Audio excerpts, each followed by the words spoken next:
अध्याय 51 मो फैन द्वारा मारा गया। मो फैन जाने ही वाला था कि अचानक उसने एक परछाई को हिलते हुए देखा। गुफा की दीवारों के चारों ओर घूमती हुई परछाई मो फैन के सामने उतर आई।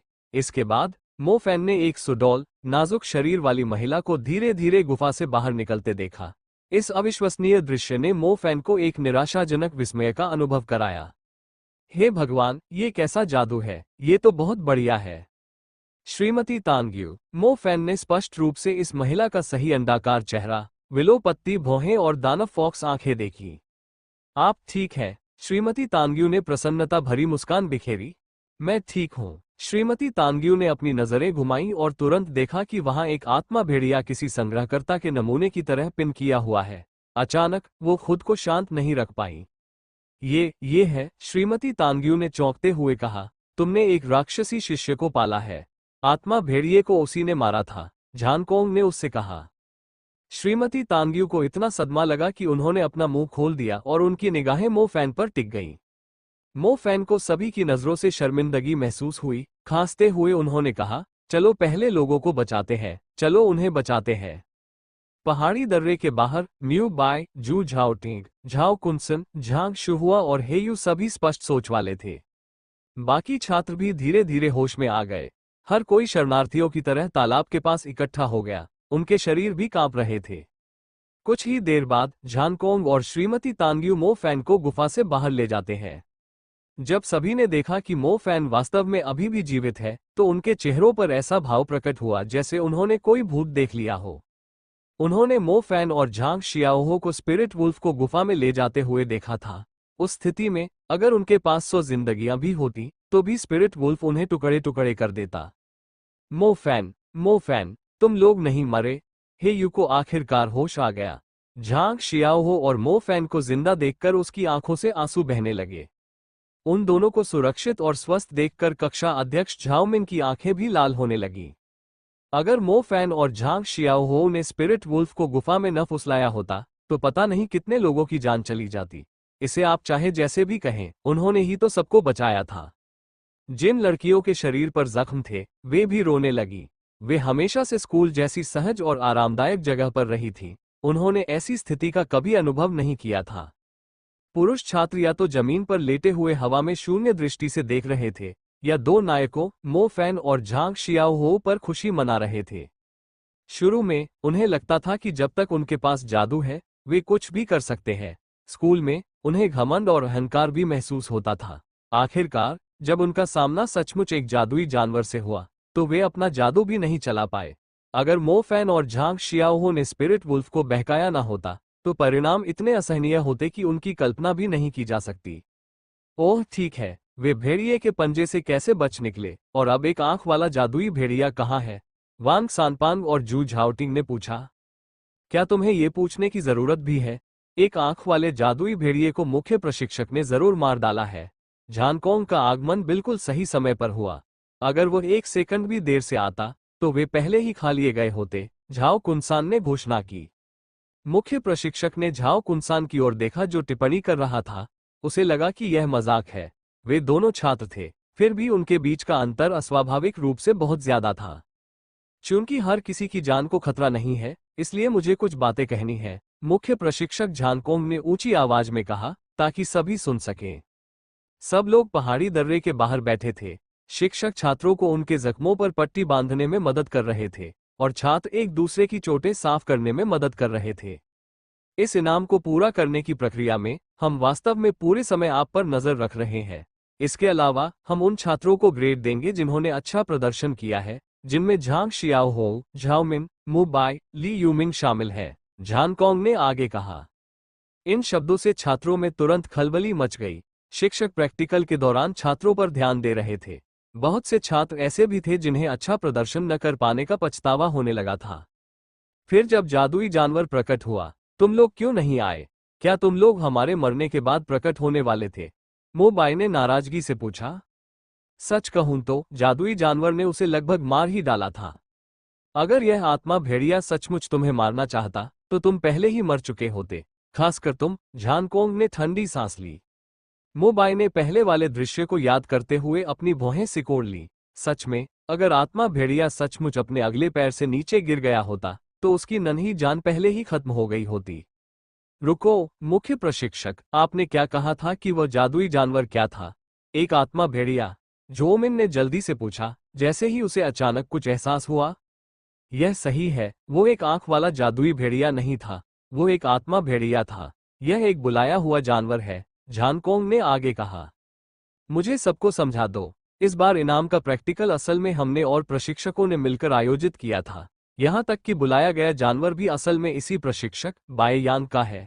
हमें तुम्हारा सामना एक जादुई जानवर से कराना था, लेकिन साथ ही हम नहीं चाहते थे कि तुम उसके द्वारा मारे जाओ, होमरूम शिक्षक जू मुशेंग ने समझाया।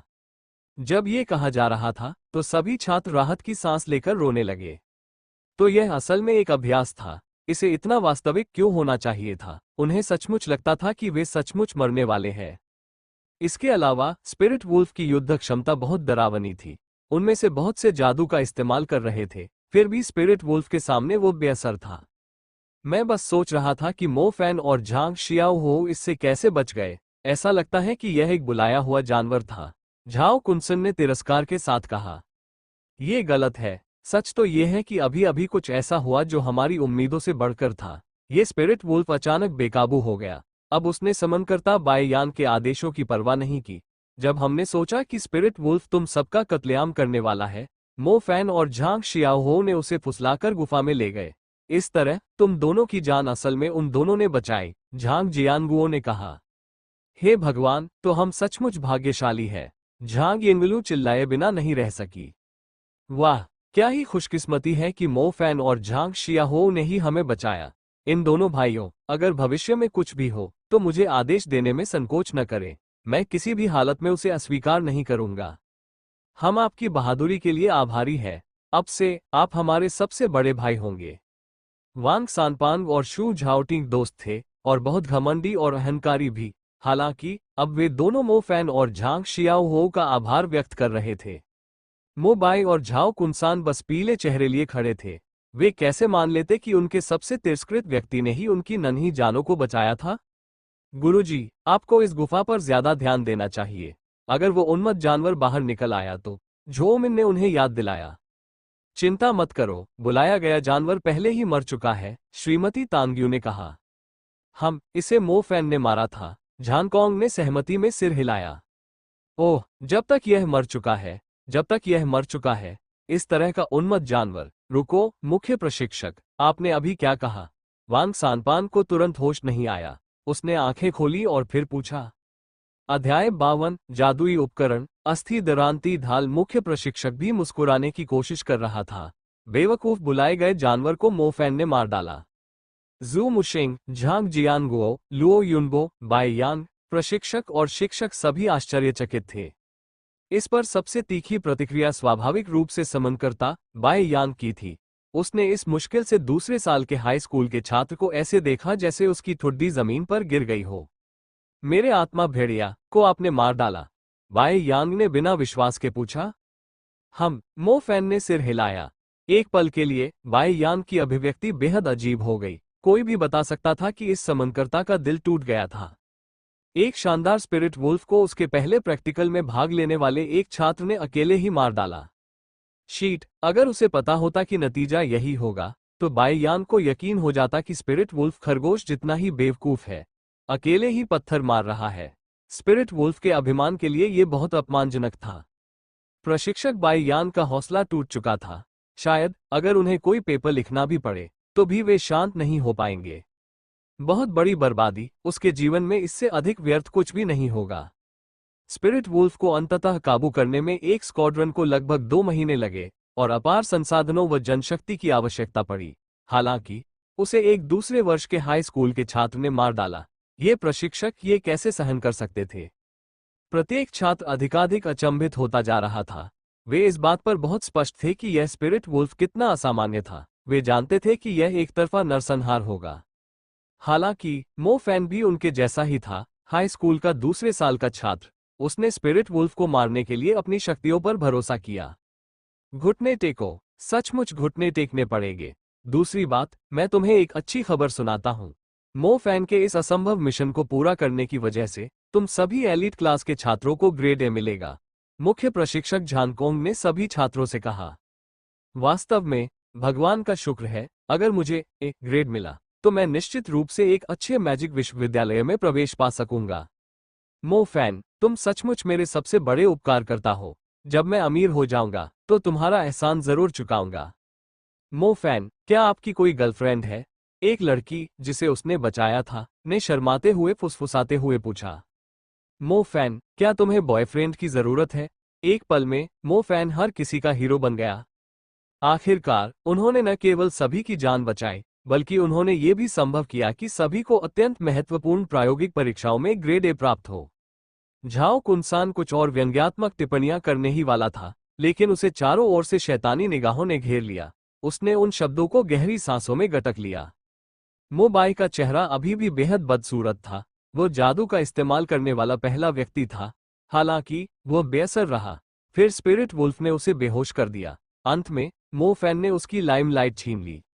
आई सुना, वो इनाम एक छात्र ने पूरा किया था। लगता है बाई यान के स्पिरिट वुल्फ को सीधे एक छात्र ने ही मार डाला। बकवास मत करो, हम सब स्पिरिट वुल्फ की ताकत से वाकिफ है। अगर किसी छात्र ने इसे पूरा कर लिया तो मैं बाउंटी लिक्विड क्रिस्टल खा जाऊंगा, एक दस्ते के बेहद भारी भरकम कप्तान ने कहा। तो फिर तुम्हें जाकर इसे खा लेना चाहिए। पैन लिजुन ने उस आदमी पर नजर घुमाई और अचानक बोल पड़ी। जाकर खुद देखो, इनाम पूरा हो गया है। घर में मौजूद सभी दिग्गजों ने सिर उठाया और तभी उन्हें पता चला कि इनाम पर पूरा हो गया लिखा था और उसके नीचे लिखा था तियानलैंड मैजिक हाई के दूसरे साल का छात्र मो फैन। वाह, यह नौजवान सचमुच बहुत साहसी है। एक क्षण में ही गढ़ के भीतर सभी अनुभवी सैनिक स्तब्ध रह गए। जिस व्यक्ति ने कहा था कि वो लिक्विड क्रिस्टल खाएगा, उसका चेहरा बेहद बदसूरत हो गया। अरे बाप रे, क्या सचमुच कोई ऐसा छात्र है जिसने एक ऐसा कार्य पूरा कर लिया जिसे वे स्वयं पूरा नहीं कर पाते? जल्द ही यह खबर पूरे गढ़ में फैल गई। वो शहर के युद्ध जादूगरों को छोड़कर गढ़ में ज्यादातर लोग शिकारी थे जो पहाड़ों में घूमते थे। ये शिकारी इनामों और जादुई जानवरों को मारकर जिंदा रहते थे। इस खबर के सामने आने के बाद गढ़ के हर अनुभवी सैनिक को थोड़ी शर्मिंदगी महसूस हुई। उस समय छात्रों का सबसे ज्यादा मजाक उड़ाने वाले यही लोग थे। वो जादुई उपकरण, रक्षात्मक जादुई उपकरण? गंजे दखलंदाज ने जल्दी से पूछा। बॉस झानकोंग को अभी सिरदर्द हो रहा है। उन्होंने कभी कोई जादुई उपकरण तैयार नहीं किया क्योंकि सभी जानते थे कि छात्र इसे पूरा नहीं कर पाएंगे। बॉस झानकोंग बहुत भरोसेमंद व्यक्ति है, उन्हें छात्रों को देने के लिए कोई रक्षात्मक जादुई उपकरण खरीदना चाहिए, पान लिजुन ने कहा। इस छात्र ने बहुत बड़ा मुनाफा कमाया है। बॉस झानकोंग का दिल भी पसीज रहा है। हम जो आग और लपटों से गुजरे हैं, जरूरी नहीं कि हमें कोई रक्षा जादू का उपकरण मिल जाए। आह, क्या बात है, क्या वो बच्चा किसी अति प्राचीन परिवार का युवा स्वामी हो सकता है? उसका शरीर जरूर आलीशान आभूषणों से ढका होगा, वरना वो जादुई जानवर का सामना कैसे कर पाता? बुलशीट, वो तो बस एक आम छात्र है। मैंने सुना है कि उसके पिता बस एक ड्राइवर हैं जो हमारे घर में सामान पहुंचाते हैं। ये सचमुच बहुत असामान्य है। जब हम किसी जादुई जानवर के खिलाफ लड़ते हैं तो हम हमेशा एक समूह की तरह होते हैं। एक पत्थर के घर के भीतर मुख्य प्रशिक्षक झानकोंग के हाथ एक केस पर जकड़े हुए थे और उनके चेहरे पर पीड़ा भरी नजर थी। शीट, उस दुष्ट व्यापारी ने इस बोनसाइट शील्ड के लिए शुरुआती प्रस्ताव 550,000 रखा था, झानकोंग ने शाप दिया। दूसरी ओर लुओ युनबो, पेन लिजुन और बाई यांग ने कुछ नहीं कहा। कुछ बैटलमेज मन ही मन मुस्कुरा रहे थे। आमतौर पर इस गढ़ में उनका बॉस झानकोंग उन्हें तब तक पीटता रहता था जब तक उनके शरीर पर कट और चोट के निशान नहीं पड़ जाते। कौन जानता था कि एक समय ऐसा भी आएगा जब बॉस झानकोंग को भी सिरदर्द हो जाएगा। बोनसाइट शील्ड, ये चीज वाकई सस्ती नहीं थी। इसमें बॉस झानकोंग की तनख्वाह का काफी हिस्सा लग गया। इस बार उसने खुद इनाम देने का वादा किया था, इसलिए सरकार इसे हरगिज नहीं देगी। बच्चे को बुलाओ, हम, झानकोंग ने आदेश दिया। अभी भी उसका मूड खराब था। बॉस, मैं तो यही हूं, मो फैन ने हाथ उठाकर कहा। बॉस झानकोंग का दिमाग ठीक से काम नहीं कर रहा था। जब झानकोंग ने मो फैन को देखा तो उसे थोड़ा गुस्सा आया। उसे अभी भी बिल्कुल अंदाजा नहीं था कि मो फैन ने स्पिरिट वुल्फ को कैसे मारा था। ले लो, झानकोंग ने बोनसाइट शील्ड मो फैन को सौंप दी। मुख्य प्रशिक्षक, क्या आप कृपया मुझे जाने दे सकते हैं? मो फैन ने पूछा। झानकोंग का मुंह अंततः छूटने से पहले ही हिल गया। मो फैन को ये खजाना मिलने के बाद वो सिर से पैर तक उत्साहित महसूस कर रहा था। इस बार एक जादुई जानवर का सामना करते हुए मो फैन को एक बात का एहसास हुआ, सिर्फ आक्रमण शक्ति होना ही काफी नहीं है।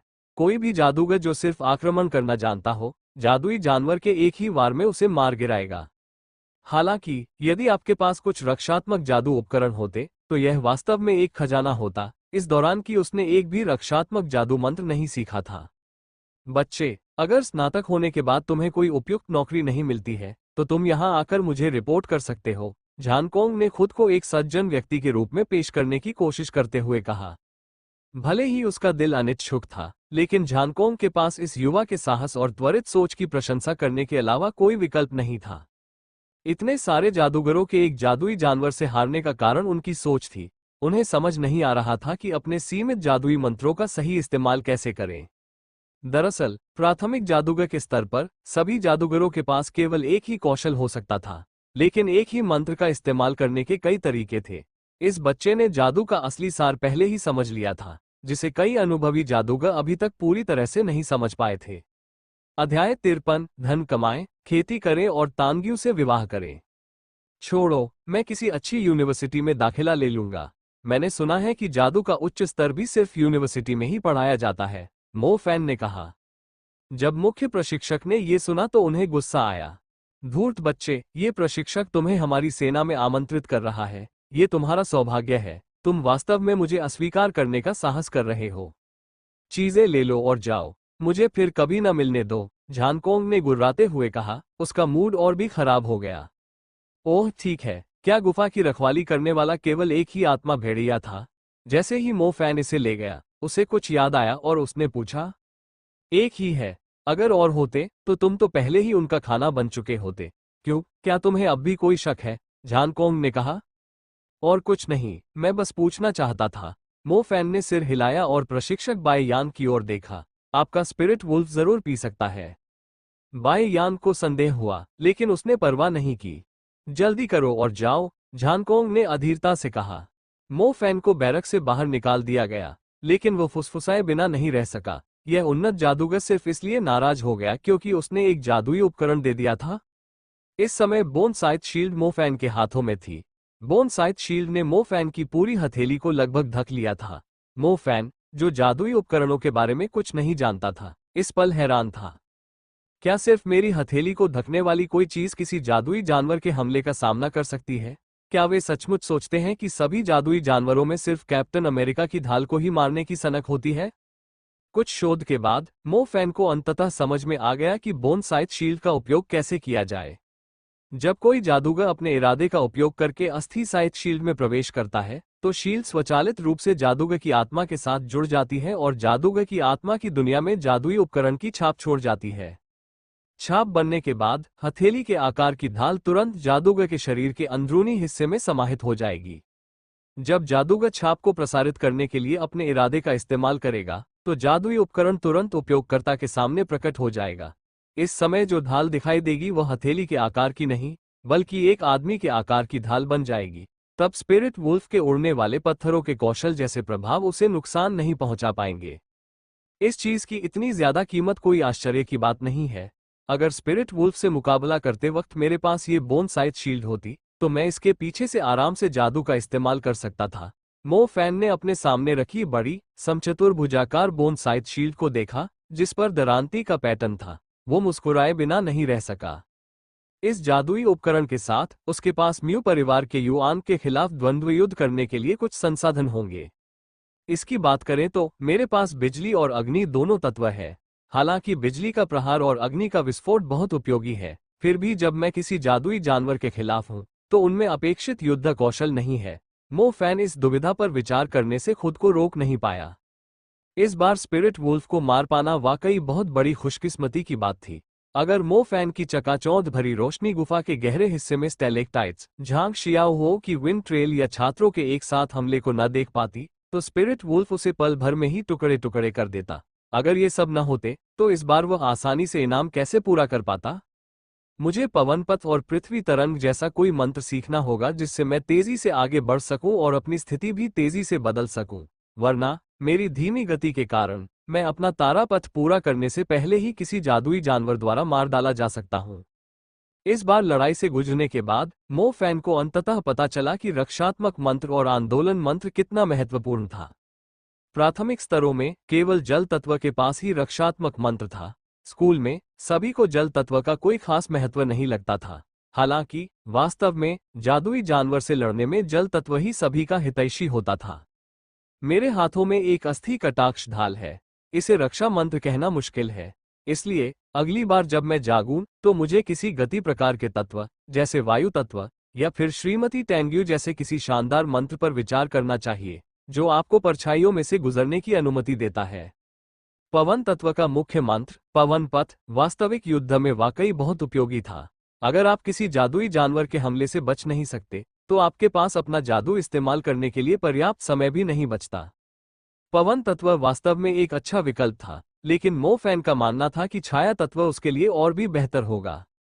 अपना शोध करने के बाद मो फैन को समझ में आया कि श्रीमती तांग्यू ने छाया के भीतर जाने के लिए जिस मंत्र का इस्तेमाल किया था वो छाया तत्व से संबंधित था। उनके स्तर पर जिन मंत्रों से सभी परिचित थे वे केवल मूल तत्व प्रकारों के अंतर्गत ही थे। वास्तव में बेसिक एलिमेंटल मैजिक के अलावा जादू के 3 अन्य मुख्य प्रकार थे: सफेद जादू, काला जादू और आयामी जादू। उपचारात्मक तत्व श्वेत जादू का एक भाग था। छाया तत्व काले जादू का एक हिस्सा था। बाय यांग द्वारा प्रयुक्त सम्मन तत्व आयामी जादू प्रकार का था। 9 साल की अनिवार्य जादू की शिक्षा और हाई स्कूल की कक्षाओं में केवल बुनियादी तात्विक जादू ही पढ़ाया जाता था। अगर आप 3 माध्यमिक प्रकार के श्वेत, काले और आयामी जादू के बारे में सीखना चाहते थे तो आपको विश्वविद्यालय जाना पड़ता था। इस समय मो फैन के पास उच्च आक्रमण शक्ति वाले अग्नि तत्व और अत्याचारी बिजली तत्व को नियंत्रित करने की क्षमता थी। अस्थि साइट शील्ड के प्रकट होने के साथ उसने आत्मरक्षा की क्षमता प्राप्त कर ली थी। अब उसके पास केवल गति मंत्रों की कमी थी। यदि कोई सचमुच अकेले ही किसी जादुई जानवर से लड़ना चाहता है तो उसके पास ये क्षमताएं होनी आवश्यक है। छाया तत्व, ये स्पष्ट था कि यह विकल्प उसके लिए सबसे उपयुक्त था। मुझे जल्दी से इंटरमीडिएट मैच के पद तक पहुंचना होगा। इस तरह मैं एक और तत्व को जागृत कर पाऊंगा। काश मैं छाया तत्व को जागृत कर पाता, मो फैन ने उम्मीद से भरकर कहा। अधिकांश लोग प्राथमिक जादूगर के रूप में केवल एक ही तत्व को जागृत कर सकते हैं। मो फैन में जन्मजात दोहरा तत्व था और इस प्रकार ये कहा जा सकता है कि उनके पास पहले से ही एक बड़ा लाभ था। एक मध्यवर्ती जादूगर न केवल मध्यवर्ती स्तर के जादू मंत्र सीख सकता है बल्कि वो दूसरी बार जागृत भी हो सकता है तथा एक और स्टारडस्ट को जन्म दे सकता है। एक और तत्व को जागृत करने के बाद जादूगर की युद्ध क्षमता की गुणवत्ता में निश्चित रूप से सुधार होगा। बिल्कुल मुख्य प्रशिक्षक झानकोंग की तरह जब मो फैन पहली बार उनसे मिला था तो वे आग की लपटों से खेल रहे थे। इससे पता चलता था कि वे एक अग्नि जादूगर थे। हालांकि गुफा में उसकी पीठ के पीछे पवन पंखों की एक जोड़ी थी जिसने सभी के दिलों को चौंका दिया। इस प्रकार यह स्पष्ट था कि उन्होंने न केवल अग्नि तत्व की साधना की थी बल्कि उन्होंने वायु तत्व की भी साधना की थी। इसके अलावा वो ये भी अनुमान लगा सकता था कि झानकोंग के पास एक और तत्व का जादू होना चाहिए। पवन पंख एक ऐसा मंत्र था जिसे केवल उन्नत जादूगर ही नियंत्रित कर सकते थे। मध्यवर्ती जादूगरों के पास पहले से ही दोहरे तत्व होते थे और उन्नत स्तर पर पहुंचने पर उन्हें जागृत होने का तीसरा मौका मिलता था। उनके पास एक तीसरा तत्व होता था। संक्षेप में, प्राथमिक जादूगरों के पास केवल एक तत्व का जादू था। मध्यवर्ती जादूगर एक और तत्व को जागृत कर सकता है और इस प्रकार 2 मौलिक जादू पर नियंत्रण रख सकता है। उन्नत जादूगर एक और तत्व को जागृत कर सकता है और 3 मौलिक जादू को नियंत्रित कर सकता है। मो फैन एक जन्मजात दोहरे तत्व थे, इस प्रकार वो शुरू से ही दूसरों से एक कदम आगे थे। इसके अलावा अगर मो फैन के पास अग्नि और बिजली के तत्वों का संयोजन न होता तो वो स्पिरिट वुल्फ को मार नहीं पाता। मुख्य प्रशिक्षक झानकोंग को समझ नहीं आया कि स्पिरिट वुल्फ गिरते हुए स्टेलेक्टाइट से क्यों नहीं बच पाया। ऐसा इसलिए था क्योंकि वह कल्पना भी नहीं कर पा रहा था कि मो फैन न केवल अग्नि तत्व का जादूगर था बल्कि उसके पास बिजली तत्व का स्टारडस्ट भी था। बिजली के प्रहार ने ही स्पिरिट वुल्फ को लकवाग्रस्त कर दिया था जिससे वो गतिहीन हो गया था। मेरे पास छोटा लोच पेंडेंट है और मेरी साधना क्षमता भी जो दूसरों से दोगुनी है। इस प्रकार मेरी साधना की प्रगति अन्य लोगों की तुलना में बहुत तेज होगी। हालांकि जादुई जानवरों का अकेले सामना करने के लिए बिजली का प्रहार और अग्नि प्रस्फुटन दोनों होना पर्याप्त नहीं है। मुझे जल्दी से एक मध्यवर्ती स्तर का जादूगर बनना होगा। इस तरह मेरे पास अभी मौजूद बिजली और अग्नि मंत्रों के अलावा तात्विक मंत्रों का एक और सेट हो सकता है। अधिक मंत्र होने से मेरे शरीर पर कोई बोझ नहीं पड़ेगा। हाँ, मुझे अपना सर्वश्रेष्ठ प्रदर्शन करना होगा।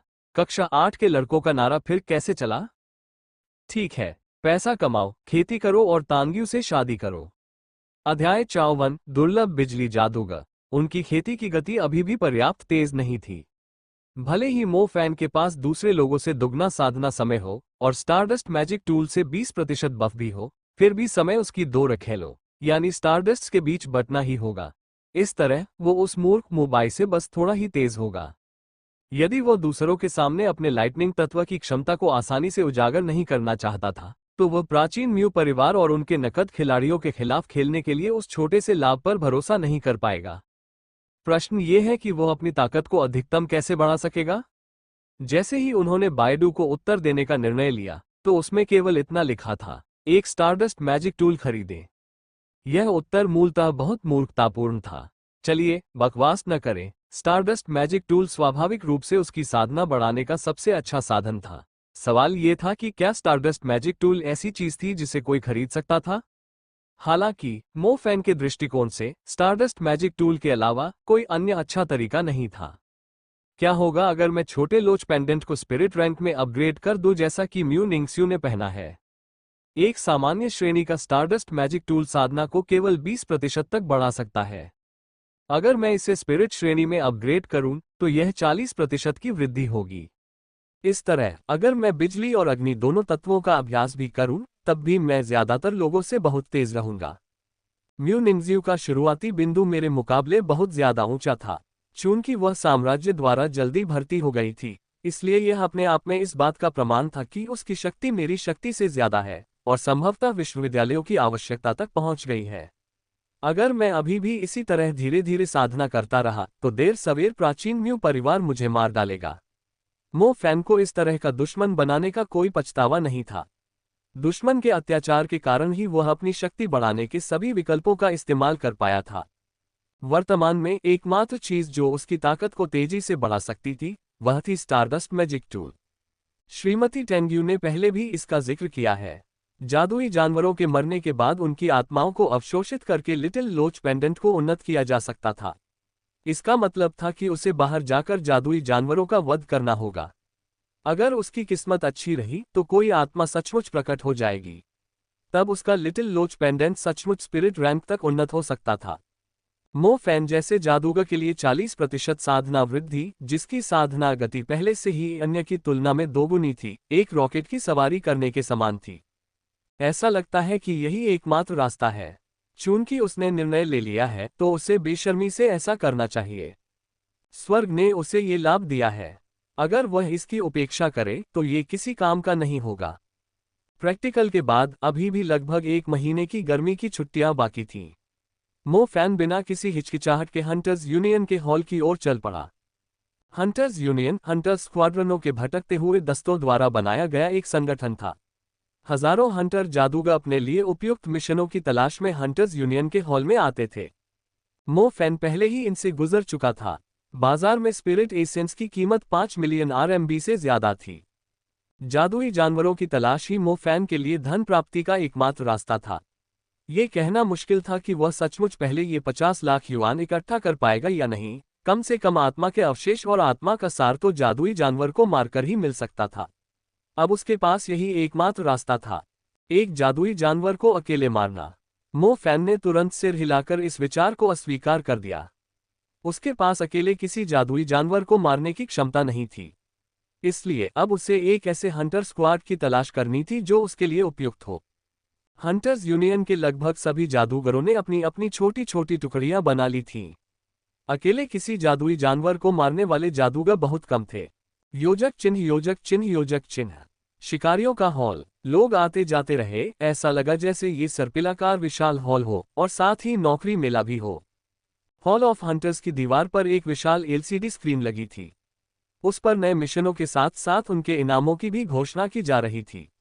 सबसे कम इनाम 100,000 युआन था और ज्यादा इनाम वाले मिशन लाखों तक जा सकते थे।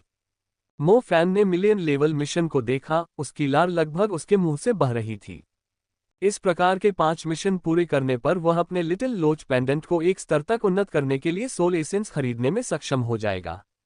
दुर्भाग्यवश यह ऐसा काम नहीं था जो एक सामान्य व्यक्ति कर सकता था। Iron hammer squad ice elemental जादूगरों की तलाश में है। 3 साल या उससे ज्यादा का युद्ध अनुभव आवश्यक है। टीम में सहयोग करने की इच्छा होनी चाहिए। सबसे जरूरी है आइस स्पेल पर कुशल नियंत्रण। मिशन पहले ही मिल चुका है। औसत इनाम 20,000 RMB है। पूरा होने में 2 महीने लगने का अनुमान है। पवन तत्व जादूगरों दस्ते में एक अनुभवी पवन जादूगर की कमी है जो एक आंख वाले जादुई भेड़िए को लुभा सके। अन्य तत्वों की जरूरत नहीं है। अग्नि तत्व अग्नि जादूगर कहाँ है? हमारे प्रचंड पवन दस्ते में शामिल हो। मिशनों को कुशलतापूर्वक पूरा करने और धनवान बनने की गारंटी। मो फैन ने एक नज़र बगल में डाली और पाया कि जो जादूगर पहले टीम में शामिल हुए थे वे वास्तव में अपना बायोडेटा लेकर आए थे। बायोडेटा में अन्य दस्तों में उनके समय का स्पष्ट प्रमाण था कि उन्होंने कितने मिशन पूरे किए थे तथा मिशन का स्तर क्या था। मो फैन इस दृश्य को देखकर दंग रह गया। एक पल के लिए तो उसे समझ ही नहीं आया कि कैसे चुने। ऐसा लग रहा था कि नए नए स्नातक हुए जादूगरों को कोई नहीं चाहता था। आखिरकार उन्हें जादुई जानवरों के साथ काम करने का बहुत कम अनुभव था। एक छोटी सी गलती और उनकी जान जा सकती थी।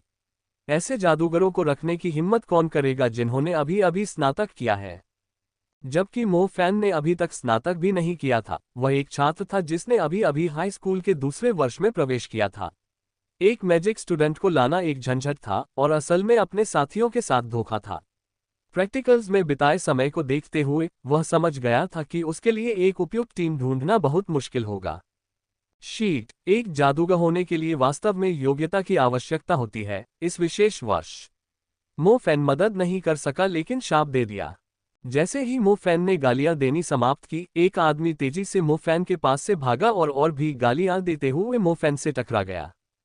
मुझे माफ करना, मुझे माफ करना। सिटी हंटर की टीम अभी भर्ती कर रही है।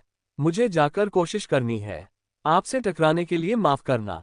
मोटा चश्मा पहने एक कमजोर युवक ने मो फैन से कहा। सिटी हंटर की टीम? मो फैन ने संदेह से पूछा। हाँ, क्या तुम्हें नहीं पता? वे शहर के भीतर खतरों को दूर भगाने में माहिर हैं। वे एक ऐसा समूह है जो शहर में छिपे जादुई जानवरों को मार गिराते हैं। सिटी हंटर्स टीम हमेशा से ही शिकारी जादूगरों की पहली पसंद रही है। आखिरकार वे शिकारी ही तो हैं जो शहर के भीतर रह सकते हैं। वीरान इलाकों में भागना और अनजान जीवों से लड़ना किसे पसंद है? और तो और सिटी हंटर्स टीम के इनाम हमेशा से ही बहुत ज्यादा रहे हैं। चश्मा पहने युवक ने बोलते हुए अपना चश्मा ऊपर कर लिया। टोंग यूबिन, तुम्हें अपना समय बर्बाद करना बंद कर देना चाहिए। तुम्हारे जैसे जादूगर जो अभी अभी मैजिक हाई स्कूल से स्नातक हुआ है के पास न तो अनुभव है और न ही ताकत। सिटी हंटर की टीम तुम्हें नोटिस ही नहीं करेगी जब तक कि तुम लाइटनिंग जादूगर न हो। बगल में खड़े एक बूढ़े शिकारी ने उसका मजाक उड़ाया। वे लाइटनिंग मैच की तलाश कर रहे हैं। मो फैन की आंखें चमक उठी और उसने जल्दी से पूछा। सिटी हंटर्स टीम शहर के अंदर ही घूमती रही। यह मो फैन के लिए बहुत उपयुक्त था जो अभी भी स्कूल में पढ़ रहा था। यदि वह बाहर जाता तो उसे यह पता नहीं होता कि उसे अपना मिशन पूरा करने में कितना समय लगेगा। लाइटनिंग मैच की हमेशा से दस्तों में मांग रही है। यहां तक कि बिना किसी अनुभव वाले लाइटनिंग मैच को भी दस्ते में खुशी खुशी स्वीकार कर लिया जाएगा। आखिरकार लाइटनिंग मैच की संख्या बहुत कम है, उनके कौशल तो बस निरंकुश हैं। उफ, अगर मैं एक लाइटनिंग तत्व जागृत कर दूं तो मुझे उन अनुभवी लोगों द्वारा रोजाना उपहास का पात्र नहीं बनना पड़ेगा, उस बूढ़े शिकारी ने कहा। अध्याय 55 सिटी हंटर टीम। ओह ओह, मो फैन ने गुप्त रूप से खुशी जताई। तो ये पता चला कि हंटर यूनियन के भीतर लाइटनिंग मैच बहुत लोकप्रिय थे। हालांकि आप उन्हें दोष नहीं दे सकते थे। प्रति 1000 में केवल एक ही बिजली जादूगर था और इसके अलावा बिजली के मंत्रों की शक्ति अग्नि तत्व से कम नहीं थी। इसके अलावा इसका एक पक्षाघात प्रभाव भी था। बिजली जादूगर द्वारा जादुई जानवरों को दबाने से जादुई जानवरों का चक्कर लगाने में स्क्वाड्रन की गति काफी कम हो जाती थी। अच्छा, उसने एक ऐसा तरीका खोज लिया था जिससे वह पैसा कमा सकता था, साथ ही अपनी युद्ध क्षमता भी बढ़ा सकता था। हालांकि अपने जन्मजात दोहरेपन को उजागर न करने के लिए मुझे अभी भी भेष बदलना होगा। एक तरफ ताकि लोग मुझे पहचान न पाएं, दूसरी तरफ मैं ज्यादा परिपक्व भी लगूंगी। मैं अभी भी कुछ ज्यादा ही हाई स्कूल का छात्र हूँ। मो फैन ने अपना फैसला लेने के बाद जल्दी से एक काला क्रेयॉन ढूंढ लिया। अपना रूप बदलना मुश्किल नहीं था। मो फैन को बस अपना चेहरा गहरा रंगना था और फिर एक लंबी ग्रे हुडी पहननी थी। जब तक वह हुडी पहने रहेगा और अपने चेहरे की स्पष्ट जबड़े की रेखा दिखाएगा, उसका पूरा स्वभाव पूरी तरह से अलग रहेगा। उसने सिटी हंटर्स टीम को देखा और बाहर लंबी कतार देखी। वह खुद को रोक नहीं पाया और थोड़ा रो पड़ा। शीट, ये तो अधिकारियों के लिए होने वाली परीक्षा के पंजीकरण से भी आगे निकल गया है। चलो बस लाइन में लग जाते हैं। मैं बस इतना ही कर सकता हूँ। पहले इंटरव्यू कर लेते हैं और फिर दूसरे चरण को पार कर लेते हैं। लगता है इंटरव्यू लेने वाली एक प्यारी और खूबसूरत महिला है। योजक चिन्ह योजक चिन्ह योजक चिन्ह। ये सब बकवास हैं। क्या ये बेवकूफ सोचते हैं कि हम सिटी हंटर टीम कोई ऐसी नौकरी है जहां हम बस बैठे रहते हैं और राज्य के फायदे खाते हैं? एक लंबा और हट्टा कट्टा आदमी, जिसके सिर पर अभी भी पट्टी बंधी थी, भर्ती काउंटर के पीछे से गुर्राया। कैप्टन, घबराए नहीं। बहुत से लोग आवेदन कर रहे हैं, कोई न कोई अच्छा जरूर होगा। एक आदमी ने कहा जो एक फैशनेबल फूलों वाली टोपी पहने हुए था। दरअसल ये बुरा नहीं है। इसने दूसरे स्तर के विंड ट्रेल फ्लैश स्टेप्स में महारत हासिल कर ली है। इसका इस्तेमाल जादुई जानवरों का पीछा करने और उन्हें लुभाने के लिए किया जा सकता है। एक नाजुक सी दिखने वाली लड़की ने उस हटे कट्टे और लंबे आदमी के पीछे खड़े होकर कहा, जब तक मैं वायु तत्व के रूप में हमारे पास हूं, क्या हमें किसी और की आवश्यकता है? लंबे बालों वाला, अपनी सफेद शर्ट में सुंदर, एक पवन जादूगर बोला।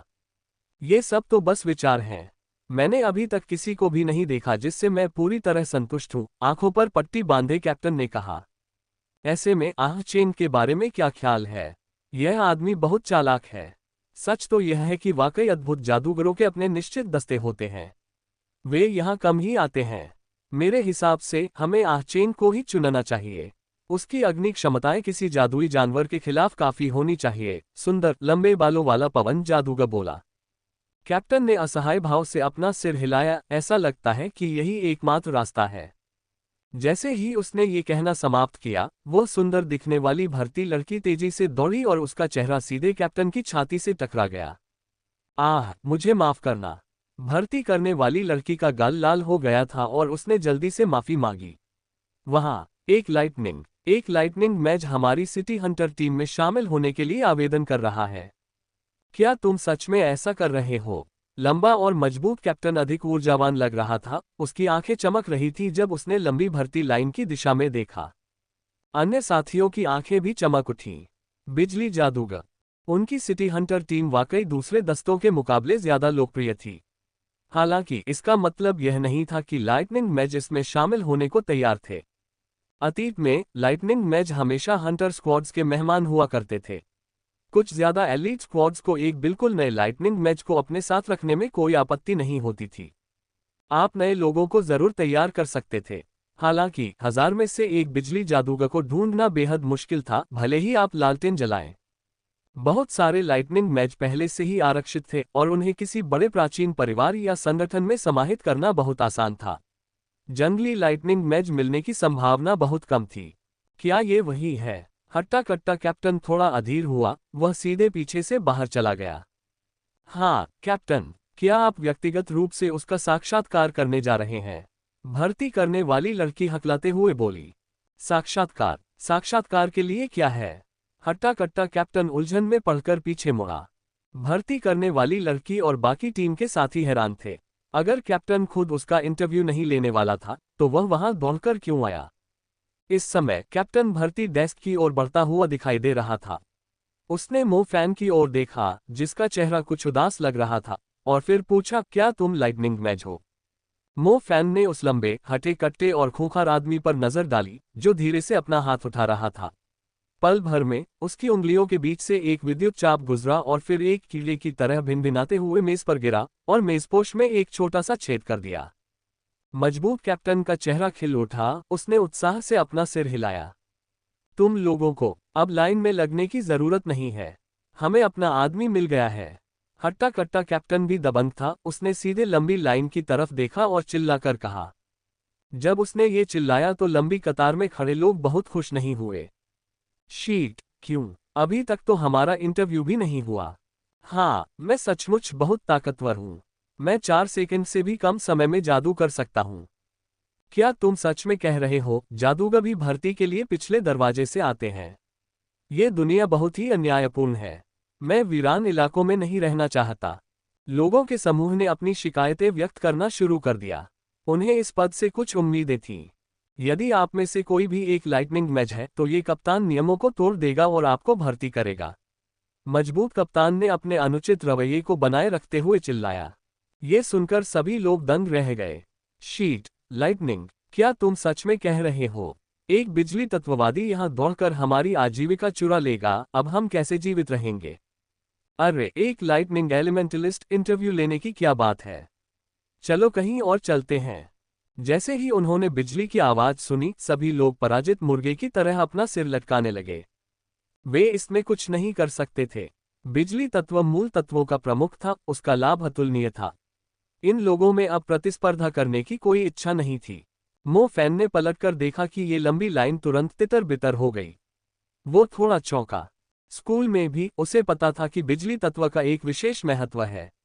हालांकि उसने कभी नहीं सोचा था कि बिजली तत्व जादूगरों के समाज में इतनी दमनकारी शक्ति रखता होगा।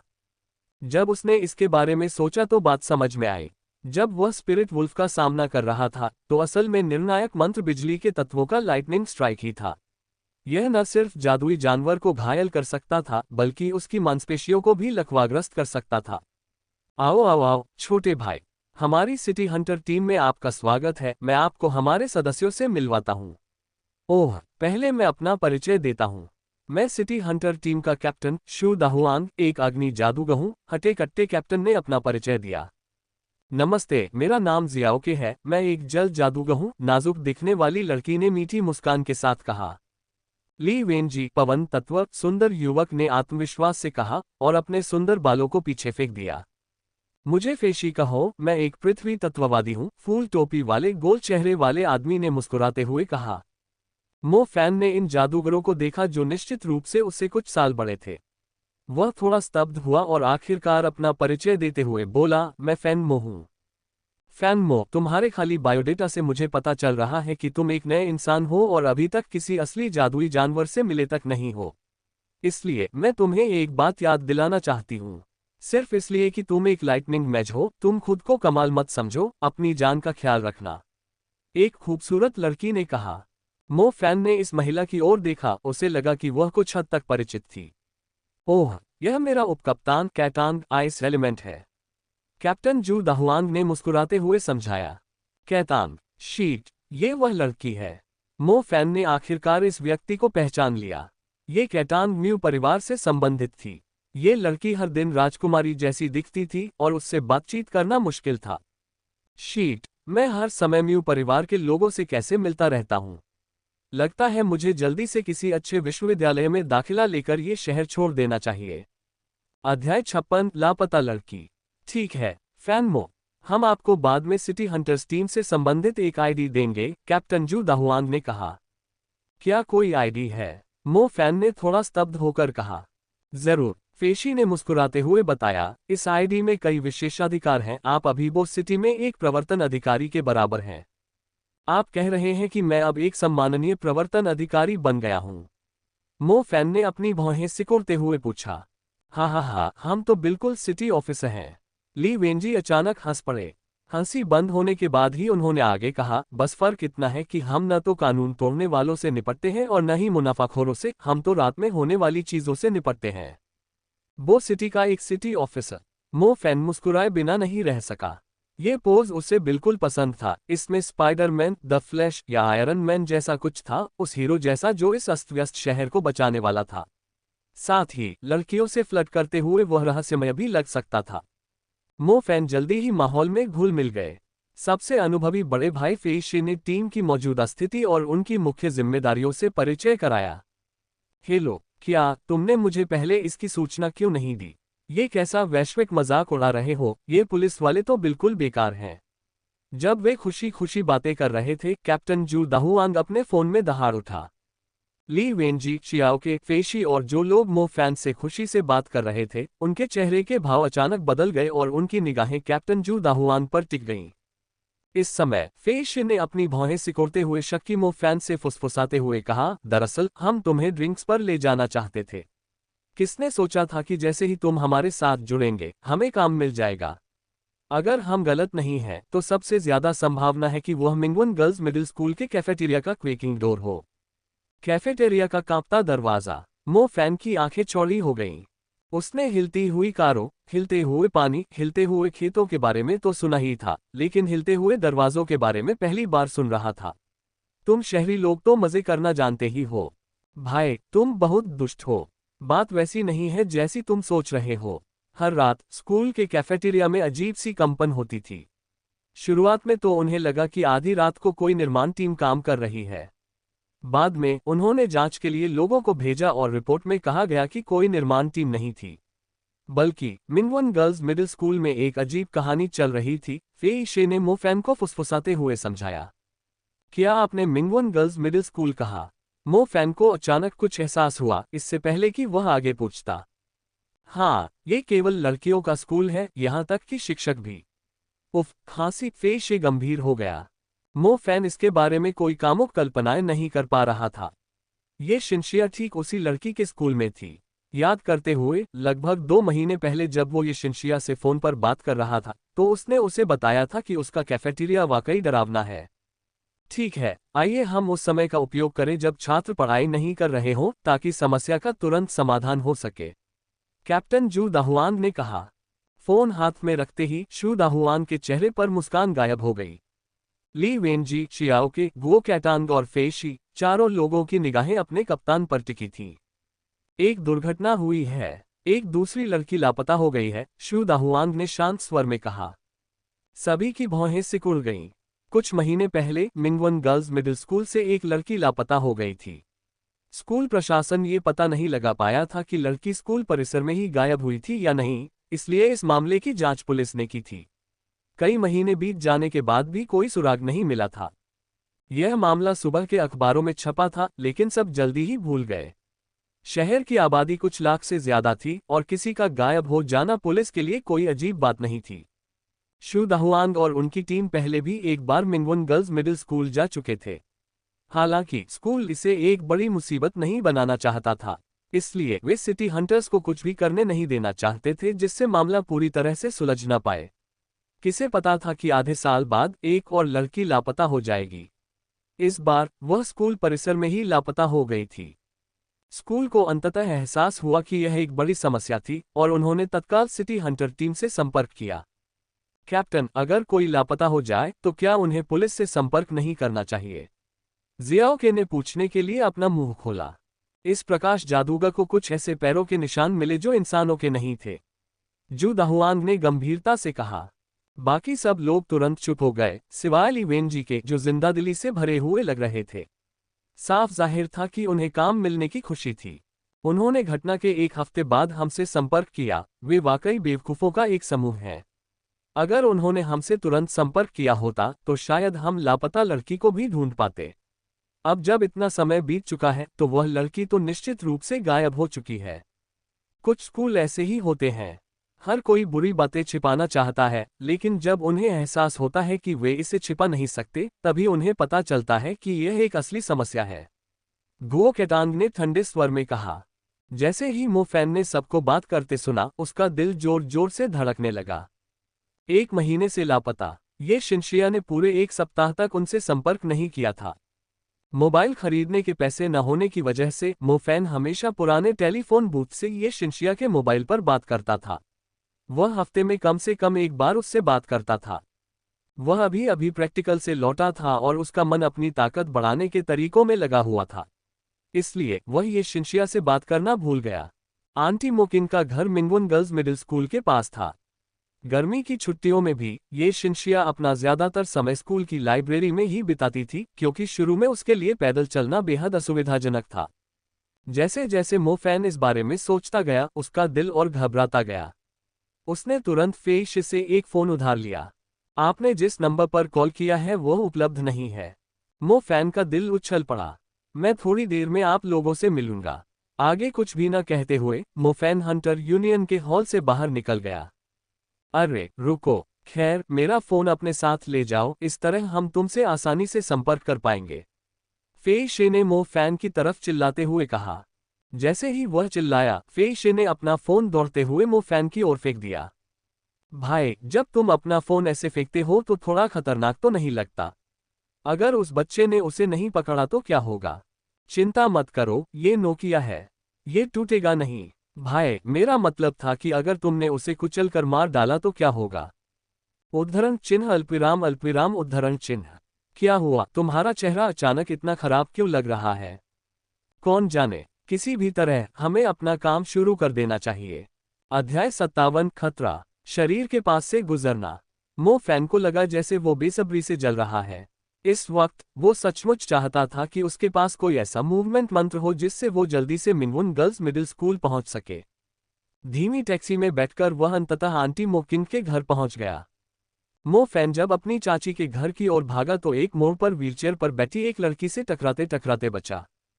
भाई मो फैन, ये शिनिक्सिया ने मीठी मुस्कान दी। वह आश्चर्यचकित थी और खुश थी कि वह वहां था। शिनिक्सिया, तुम ठीक हो? तुमने मुझे बुरी तरह डरा दिया। जैसे ही मो फैन ने ये शिनिक्सिया की मुस्कान देखी, उसका दिल तुरंत शांत हो गया। क्या गलत? जब मैंने तुम्हें फोन किया तो तुम्हारा फोन बंद क्यों था? भुगतान देय था, मैं भुगतान करने को तैयार नहीं थी। ये शिनशिया ने शर्मिंदा महसूस करते हुए जवाब देते हुए अपना सिर नीचे कर लिया। उद्धरण चिन्ह अल्पविराम अल्पविराम उद्धरण चिन्ह।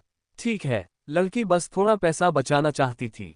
खैर, जब तक वो ठीक थी सब ठीक था। मो फैन थोड़ा ढीला पड़ गया। क्या प्रैक्टिकल सुचारू रूप से हुआ? ये शिनिक्सिया ने मो फैन को एक लुढ़का हुआ रुमाल दिया। आजकल रुमाल रखने वाली लड़कियां बहुत कम रह गई हैं। ऐसा नहीं है कि शिनशिया साहित्य में डूबी रहती थी, बल्कि इसलिए कि रुमाल रखने से पैसे बच जाते थे। मो फैन ने अपना पसीना पोंछा और रुमाल पर खुशबू भी सूंघी। अभी भी वो मनमोहक बॉडी फ्रेग्रेंस है जो उसने पहले चुराए थे, उनकी खुशबू चली गई थी। अरे, मैंने तो अपनी अश्लील हरकतें लगभग उजागर कर ही दी थीं। मैंने सुना है कि आपके स्कूल से कुछ लड़कियां लापता हैं। मो फैन ने पूछा। ये शिनशिया ने कई बार जोर से सिर हिलाया। इस बार तो बहुत डर लग रहा है, आंटी मुझे स्कूल भी नहीं जाने देंगी। मुझे बताओ क्या हो रहा है। यह मेरी बगल वाली क्लास की एक लड़की है, उसका नाम लिन यूनर है। जिस दिन वह गायब हुई, मैं भी लाइब्रेरी में थी। उसने मुझे बताया भी था कि वह छात्रावास वापस जा रही है। हालांकि उसके बाद मैंने उसे फिर कभी नहीं देखा। स्कूल के किसी भी कैमरे ने उसे स्कूल से बाहर जाते हुए नहीं देखा। ये शिनशिया ने धीमी आवाज में कहा। ये याद करके उसका चेहरा पीला पड़ता देख, मो फैन ने हल्के से उसके कंधे पर थपथपाया। इस मामले में आप उसे देखने वाले अंतिम व्यक्ति हैं? मो फैन ने पूछा। हाँ, पुलिस मुझसे कई बार पूछ चुकी है, लेकिन मुझे बस इतना ही पता है। बहरहाल, ये शिनशिया ने अपना सिर नीचे कर लिया। क्या हुआ? मो फैन ने पूछा। लाइब्रेरी से निकलने के बाद मुझे कुछ अजीब सी गंध आई। ये गंध स्कूल के कैफेटेरिया में एक जगह से आने वाली बासी गंध जैसी थी। हालांकि हमारी लाइब्रेरी कैफेटेरिया से बहुत दूर थी और उस समय मुझे एक अजीब सी ठंडक महसूस हुई। ऐसा लगा जैसे कोई मुझे घूर रहा हो। मैं सचमुच बहुत डर गई थी, इसलिए मैं जल्दी से वहां से चली गई, ये शिनशिया ने कहा। मो फैन की भौहें तन गईं। जाहिर है वो खतरे के बेहद करीब पहुंच चुकी थी। भाई मो फैन, अगर मैं इतनी जल्दी नहीं निकलता। ये शिनिक्सिया स्पष्ट रूप से असमंजस में था। हाँ, अच्छा हुआ कि तुम जल्दी चली गईं, वरना तुम भी शायद वो लापता लड़की बन जाती।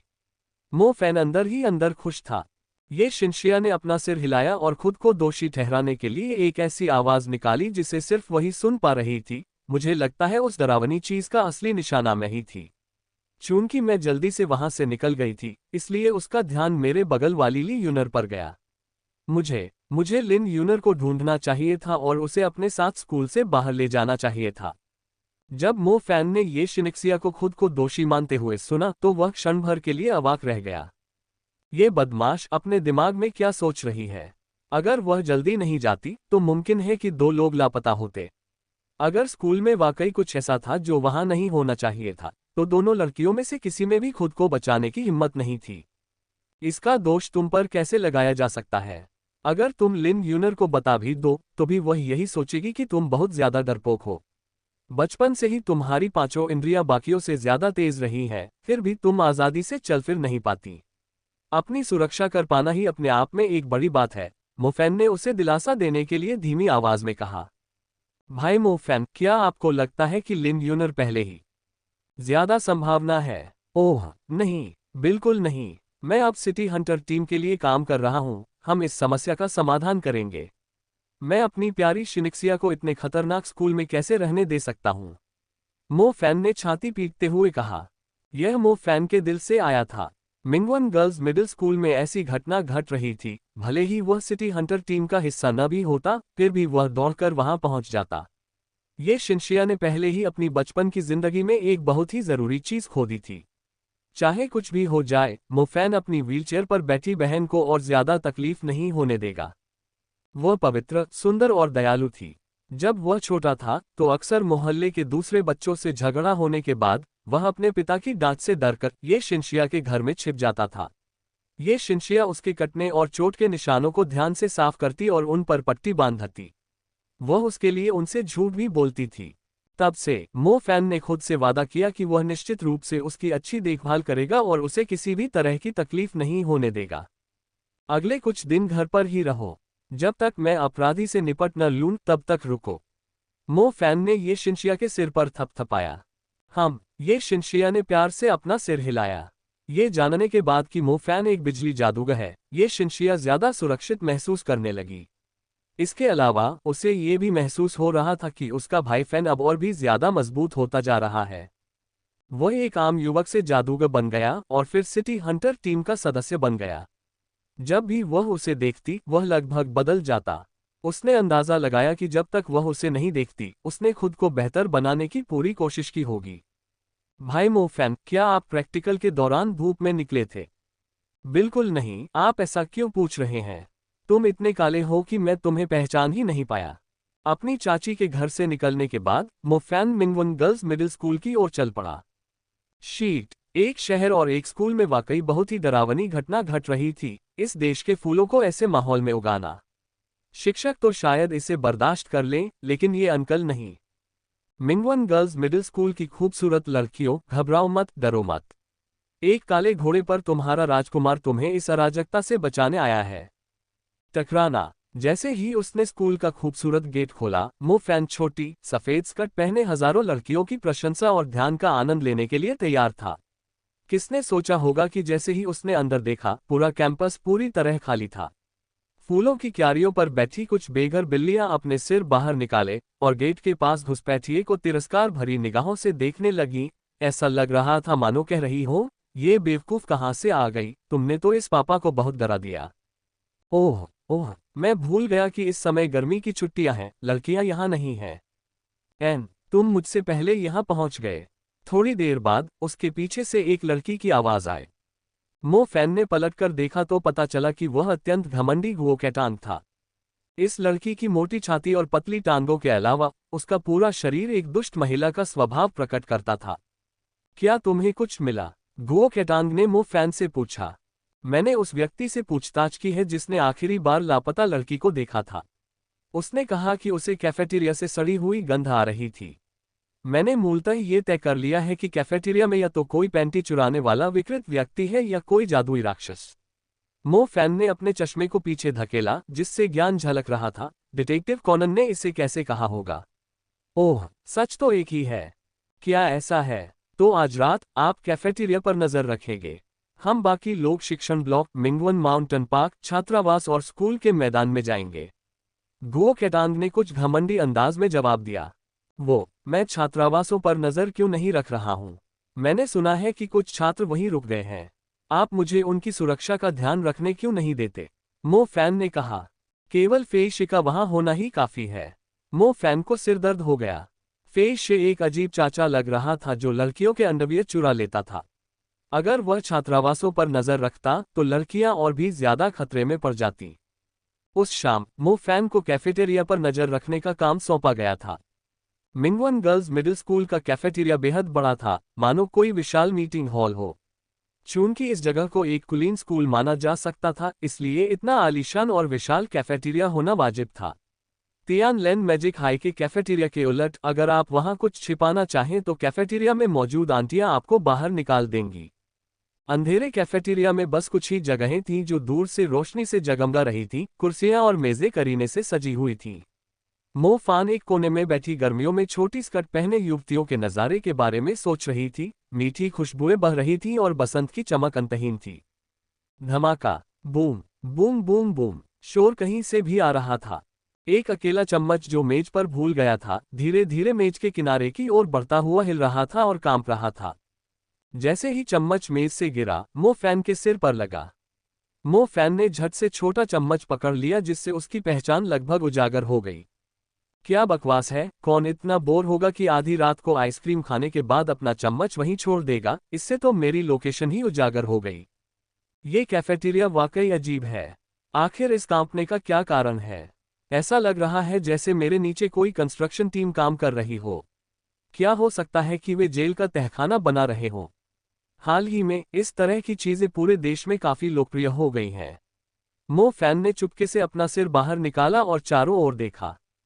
गुर्राना, अचानक कैफेटेरिया में रसोई घर के पीछे से एक अत्यंत अजीब गहरी आवाज आई। इस शोर के बाद मो फैन को सड़े हुए खाने की बदबू आ रही थी। ये कुछ प्याज, मछली जैसी गंध वाला मांस और नमकीन सब्जियां थीं। शीट, क्या सचमुच कोई जादुई जानवर है? मो फैन घबरा गया। सिटी हंटर टीम में शामिल होने से पहले मो फैन हमेशा यही सोचता था कि शहर एक बहुत ही शांत और सुरक्षित दुनिया है। उसे लगता था कि जादुई जानवर बस बड़ों द्वारा गढ़ी गई कोई चीज है, बस उन बच्चों को डराने के लिए जो सोने से इनकार करते हैं। किसने सोचा होगा कि शहर में सचमुच कुछ जादुई जानवर छिपे हुए हैं? आंटी मो किंग ने जो पहले कहा था, वह जरूरी नहीं कि झूठ हो। इस बारे में सोचने पर यह बात समझ में आई। शहर इतना बड़ा था कि वहां बहुत सी अनजान जगहें थीं। अगर कोई जादुई जानवर सचमुच प्रकट हो जाता और उसमें इंसानों की जान शामिल होती, तो भी पुलिस जानकारी लीक होने से बचाती और फिर अकेले में मामला सुलझा लेती। लोगों के घबराने का असर घटित होने वाली घटनाओं से कहीं ज्यादा बुरा था। मो फैन ने अपनी जेब से एक संचार उपकरण निकाला और उसे दबाया। यह संचार उपकरण बहुत सरल था। यह उसकी टीम के सदस्यों को उसकी स्थिति के बारे में सूचित कर देता था ताकि उन्हें पता चल सके कि वह किसी समस्या में फंस गया है। पेट में गुर्राहट की आवाज गूंज उठी। जैसे ही उसने संचार उपकरण दबाया, कैफेटेरिया की रसोई के पीछे खड़ी चीज ने ऐसे व्यवहार किया मानो उसे सिग्नल महसूस हो रहा हो। रसोई के शीशे के पीछे से गहरी नीली आंखों का एक समूह अजीब तरह से उभरा, मानो सिग्नल देने वाले व्यक्ति पर सीधे टिक गया हो। उसकी पुतलियां बास्केटबॉल जितनी बड़ी थीं और जब वह घूमता था तो उसकी आंखों के आसपास के मांस के ऊतक कट जाते थे, जिससे उसके रोंगटे खड़े हो जाते थे। प्रतिबिंब की मदद से मो फैन मोटे तौर पर एक छायाचित्र देखने में सक्षम था। ये गर्दन है। गर्दन पेड़ जितनी बड़ी थी, पहचानना मुश्किल था कि गर्दन है या सिर। संक्षेप में, जहां सिर होना चाहिए था, वहां बास्केटबॉल जितनी बड़ी एक आंख थी और मुंह सड़े हुए खाने से भरा हुआ था। शीट, क्या इन जादुई जानवरों के पास सिग्नल रिसीवर है? ये तो सिग्नल भेजने पर भी समझ जाते हैं। मो फैन ने खुद को कोसा। जैसे ही उसने इशारा किया, बड़ी आंखों वाला राक्षस तुरंत उस पर टूट पड़ा।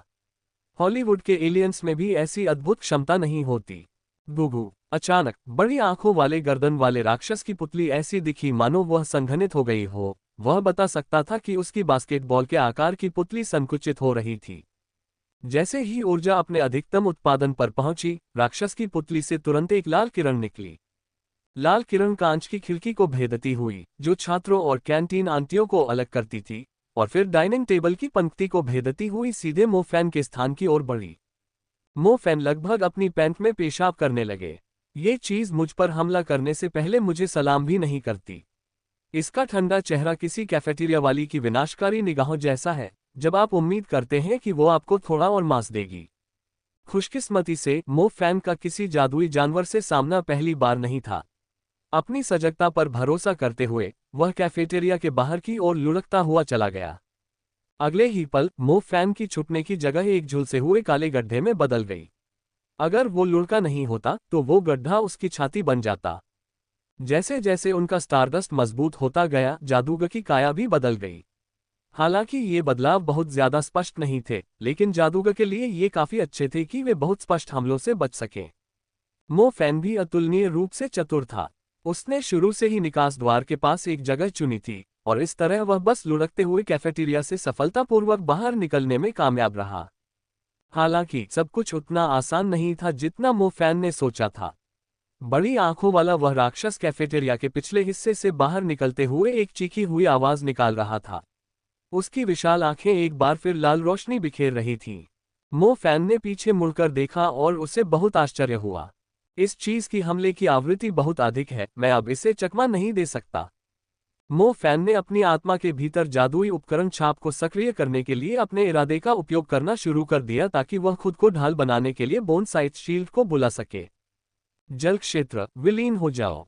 जैसे ही मो फैन अपना खेल खत्म करने वाले थे, दूर बास्केटबॉल कोर्ट से एक स्पष्ट आवाज आई। इसके बाद मो फैन ने हवा में पानी की एक धारा बनती देखी। पानी की यह धारा उसके सामने तैरते हुए रिबन की तरह मुलायम थी। हालांकि जल्दी ही यह एक अवतल ढाल में बदल गई। लाल किरण के पानी की ढाल से टकराने के बाद वह पूरी तरह से निष्प्रभावी हो गई। लाल ऊर्जा तुरंत अनगिनत बूंदों में बिखर गई और मो फैन के पैरों पर बिखर गई। मो फैन ने तुरंत बोनसाइट शील्ड का एक्टिवेशन कैंसिल कर दिया। उसने अपना सिर घुमाया और देखा कि जियाओ के नाम की एक लड़की उसकी तरफ देखकर प्यारी सी मुस्कुरा रही है और उसके दो प्यारे कैनाइन दांत दिखाई दे रहे हैं। जियाओ के, लेडी, आपकी टाइमिंग बहुत अच्छी है। फैन मो, पीछे हट जाओ। इस जानवर को मेरे पास छोड़ दो। कैप्टन जू दाहुआंग चिल्लाया जब वह और फेई शे दोनों समय पर पहुंच गए। दोनों ऐसे लग रहे थे जैसे वे किसी सपाट एस्केलेटर पर तेजी से आगे बढ़ रहे हों। उन्होंने एक भी कदम नहीं उठाया, फिर भी उनके शरीर सपाट जमीन पर आगे बढ़ रहे थे। मो फैन को पता था कि यह पृथ्वी तत्व अर्थ रिपल का प्राथमिक मंत्र था। अर्थ रिपल भी एक गति मंत्र था जिससे जमीन की सतह को नियंत्रित करके तेज गति प्राप्त की जा सकती थी। वांग सानपांग भी ऐसा करने में सक्षम था, हालांकि वह इसमें फी शे जितना कुशल नहीं था। यह एक विशाल आंखों वाला बंदर चूहा है। ये आमतौर पर जमीन के नीचे रहते हैं, इसलिए ये गड्ढे खोदने में माहिर होते हैं और शहर के सीवरों में इन्हें खास तौर पर मजा आता है। ये अपनी गर्दन को फैला सकते हैं और इनकी आंखों से एक तीखी लाल रोशनी निकलती है। यह एक मिश्रित चूहे जैसा है जो तेज गति से प्रजनन करने में सक्षम है। इनकी जीवित रहने की क्षमता बहुत ज्यादा होती है। सीवर और कूड़ेदानों में इनकी संख्या काफी होती है। आमतौर पर ये इंसानों का बचा हुआ खाना खाते हैं। हालांकि अगर इनकी भूख एक हद तक बढ़ जाए तो ये इंसानों को भी खा सकते हैं, जिससे ये एक भयानक और संख्या में जादुई जानवर बन जाते हैं। जल्द ही उप कप्तान गुओ कैटांग ने सभी को इस जीव के बारे में बताया। विशाल आंखों वाला बंदर चूहा। जादुई जानवरों की कक्षाओं में इस जीव के बारे में कई बार चर्चा हुई थी। ये जीव जमीन के नीचे रहने और गड्ढे खोदने में माहिर था। ये जादुई जानवरों के बीच लैनजियांग विश्वविद्यालय था। आमतौर पर जब भी इस तरह के जादुई जानवर किसी जादूगर से टकराते हैं तो पेशाब करके भाग जाते हैं। इसकी हिम्मत कैसे हुई हमला करने की भी? जाहिर है ये बहुत जल्दबाज है। मुझे लगता है कि यह भूखा है, इसे बहुत ज्यादा खाना और ऊर्जा चाहिए। शुक्र है हमें यह मिल गया, फेई शे ने मुस्कुराते हुए कहा। ये लोग उन छात्रों के समूह से अलग थे जो जादुई जानवरों से पहली बार सामना होने पर कुत्तों की तरह डर गए थे। चाहे वो कैप्टन शू दाहुआंग हो, लड़की शियाओ के पवन जादूगर गुओ कैटांग या अंकल फिशी, विशाल आंखों वाले वानर चूहे का सामना करते समय उनका रवैया अलग था। वे सभी फैले हुए थे, लेकिन वे एक दूसरे को सहारा देने के लिए पर्याप्त दूरी पर खड़े थे। उन्होंने एक आक्रमणकारी दल बनाया तथा एक निश्चित दूरी बनाए रखी जिससे खतरे की स्थिति में वे पीछे हट सकें। मो फैन, जो अभी अभी उनकी टीम में शामिल हुआ था, वहां अजीब तरह से खड़ा था। ऐसा लग रहा था जैसे उसने अपने साथियों से कहा हो, तुम्हारे पीछे हटने के बाद मैं इस जीव को चुनौती दूंगा। लेकिन सच तो ये था कि वह धीरे धीरे अपने साथियों के पीछे की ओर खिसक रहा था। अंदर ही अंदर वह फेई शे को कोस रहा था कि उसने उस पर अर्थ रिपल का इस्तेमाल क्यों नहीं किया। खाली पेट की आवाज निकली। यह विशाल आंखों वाला बंदर चूहा वाकई बेहद खतरनाक था। इतने सारे लोगों को देखकर भी वह भागा नहीं। उसकी नजरें तुरंत अपने सबसे नजदीकी व्यक्ति पर टिक गईं, पवन जादूगर ली वेनजी। ये लाल रोशनी की किरण है। इंसानों के शहर के अंधेरे कोने में रहने वाला ये जानवर मानो अपने आसपास घूम रहे लोगों को चीरकर निकल जाना चाहता था। शाम के स्कूल परिसर की हवा में इसकी तेज दहाड़ खासतौर पर तेज थी। तुम हम पर हमला करना चाहते हो? पवन जादूगर ली वेनजी शांतचित्त था। मो फैन ने व्यवहारिक रूप से ली वेनजी को स्टार पथों को जोड़ने के लिए अपने दिमाग को ध्यान से केंद्रित करते हुए नहीं देखा। फिर भी उसके शरीर के चारों ओर एक सियान पवन ट्रैक उभरा, लगातार उसकी सफेद शर्ट को उड़ा रहा था। स्वूश, लाल भेदी किरण निकली, लेकिन ली वेनजी ने अपनी पूर्व स्थिति में केवल एक अस्त व्यस्त वातावरण छोड़ा। उसका आकार 5 मीटर दूर तक चमक चुका था। कोई इतना सुंदर कैसे हो सकता है? मूर्ख, तुम इतनी हिम्मत कैसे कर सकते हो कि इस छोटे से कौशल से लोगों को नुकसान पहुंचा सको? ली वेंजी एक टेबल टेनिस स्टैंड के सामने खड़ा था और उसने विशाल आंखों वाले बंदर चूहे की ओर ठंडी मुस्कान दी। जब विशाल आंखों वाले वानर चूहे ने देखा कि उसकी किरणें इस फुर्तीले मानव पर बेअसर हो रही हैं, तो वह क्रोधित होकर अपने 4 तीखे अंक फैला दिया।